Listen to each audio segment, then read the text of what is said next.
ദൈവം നമുക്ക് അനുകൂലമാണെങ്കിൽ ആർക്ക് നമുക്കെതിരെ നിൽക്കാൻ കഴിയും? ദാവീദേ, ദൈവം നിനക്ക് അനുകൂലമായിരിക്കുമ്പോൾ ഗോലിയാത്തിന് നിന്നെ തകർക്കാൻ കഴിയുമോ?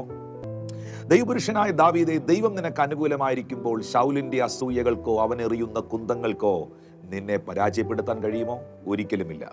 മോശയെ, ദൈവം നിനക്ക് അനുകൂലമായിരിക്കുമ്പോൾ ചെങ്കടലുകൾക്കോ ഭറവോന്യ സൈന്യങ്ങൾക്കോ നിന്നെ ഇല്ലാതാക്കാൻ കഴിയുമോ? ഒരിക്കലുമില്ല. ഏലിയാവെ, ദൈവം നിനക്ക് അനുകൂലമായിരിക്കുമ്പോൾ ഇസബേലിനോ ആഹാബിനോ അശേര പ്രതിഷ്ഠകൾക്കോ അവരുടെ പ്രവാചകന്മാർക്കോ നിന്നെ തകർക്കുവാൻ കഴിയുമോ? ഒരിക്കലുമില്ല. ദൈവം നമുക്ക് അനുകൂലമെങ്കിൽ പ്രതികൂലമാരാണ്. ഒരു നിയമ സംവിധാനം മുഴുവൻ യേശു കർത്താവിനെതിരായപ്പോഴും, ഗവൺമെന്റും മതവും മതപുരോഹിതന്മാരും മുഴുവനും പുത്രനെതിരായപ്പോഴും, ദൈവം തൻ്റെ പുത്രൻ അനുകൂലമായിരുന്നതിനാൽ പുത്രനെ കല്ലറയ്ക്കോ കാൽവറി ക്രൂശിനോ മരണത്തിനോ ഈ ലോകത്തിലെ എന്തിനെങ്കിലും ഒതുക്കുവാൻ കഴിഞ്ഞോ? ഒരിക്കലുമില്ല. കർത്താവ് മരണത്തെ ജയിച്ച് ഉയർത്തെഴുന്നേൽക്കുവാനിടയായി.